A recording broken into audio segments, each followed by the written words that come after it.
নমস্কার বন্ধুরা, বাঙালি হেসেলে আপনাদের সবাইকে স্বাগত। আজকে আমি আপনাদের সঙ্গে একটা রান্না শেয়ার করব। মটনের জন্য নিয়েছি আমি রসুন, আদা আর পেঁয়াজ কুচা। আর এখানে দেখুন মটন, এই যে এখানে প্রায় 700 গ্রাম মটন আছে। তার জন্য আমি গোটা একটা বড় সাইজের পেঁয়াজ নিয়েছি আর একটা রসুন। একদম অল্প মশলায় আমি আজকে মাংসটা রান্না করব। তা আপনারা দেখতে থাকুন আমি কিভাবে মটন রান্না করি। আর এই যে কড়াই বসিয়ে দিয়েছি, এবার আমি গ্যাসটা জ্বালিয়ে নেব। গ্যাস জ্বালিয়ে দিলাম। আমি নিয়েছি এখানে একটা বড় সাইজের পেঁয়াজ কুচিয়ে নিয়েছি, আর এই যে মশলাটা বেটে নিয়েছি, আদা রসুন পেঁয়াজ। আমি কড়াইতে পরিমাণ মতন তেল দিয়ে দেবো। একদম সিম্পল রান্না করব, খুব বেশি তেল দেবো না মাংসটাই। আমি দেখুন অল্প তেল দেব। ফোড়নের জন্য আমি 2টো তেজপাতা নিয়েছি, এই যে, আর একটু আলু দেবো মটনে। এই যে 4 পিস আলু নিয়েছি। তা আগে আমি আলুটা ভেজে নেব তেলটা গরম হলে। আর মশলা তো আমি আপনাদের আগেই দেখেছি, আদা রসুন আর পেঁয়াজ। তাছাড়া আমি আজকে রান্না করছি মাংস। এই যে লাল করে আলু ভেজে নেব। আজকে আমি মটনে একটু আলু দেবো। আমি আলু দিই না, আজকে একটু আলু দিয়ে রান্না করব। সবাই বলে মটনে আলু দিলে ভালোই লাগে আলুটা, দেখি আমিও খেয়ে দেখি কেমন লাগে।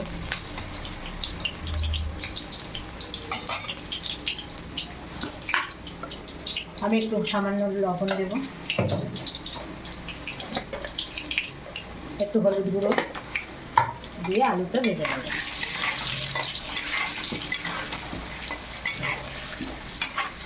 সম্পূর্ণ রান্নাটা আপনারা দেখতে থাকুন।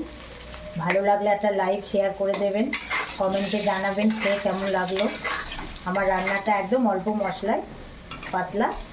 রবিবারের বাজারে, মানে রবিবারের দিন বাজারে বলছি, রবিবারের দিন ভালো লাগে। এই দেখুন আলুটা কিন্তু আমার ভাজা হয়ে গেছে। আমি আলুটাকে আর তুলবো না কড়ার থেকে, ওর মধ্যেই আমি পেঁয়াজ কুচিটা দিয়ে দেবো।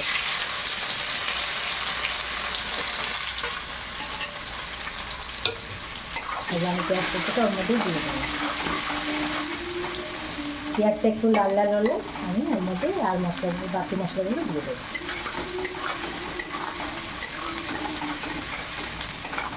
আমি শিলে বেটেই করি, কিন্তু আজকে আমি মিক্সিতে বেটে নিয়েছি আদা রসুনটা।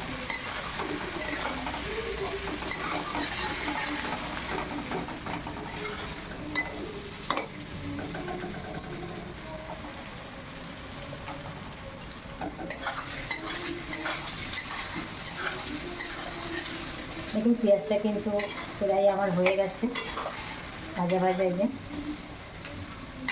দেখুন এই পেঁয়াজটা আমার প্রায় হয়ে উঠছে। এবার আমি ওর মধ্যে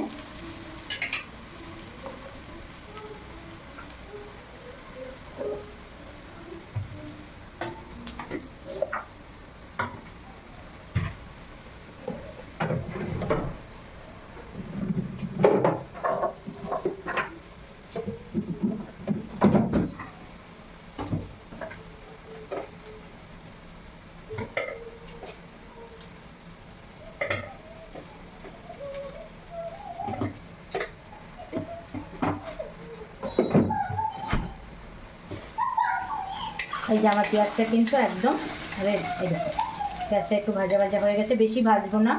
এবার এর মধ্যে আমি অন্য মশলাগুলো দিয়ে দেবো।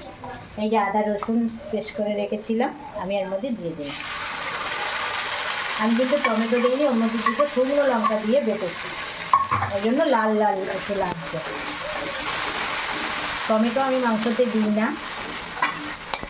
আমার কাছে মনে হয় টমেটোয় মাংস দিলে ভালো লাগে না, কিন্তু আপনারা চাইলে দিতে পারেন।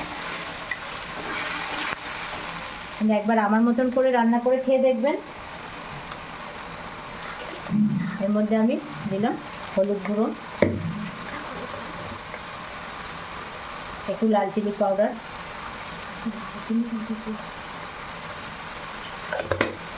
মাংসটা একটু ঝাল ঝাল করবো আজকে, লবণ, স্বাদ মতন। এবার আমি ওর মধ্যে তুলে দেবো মটন। মটনটা দিয়ে আমি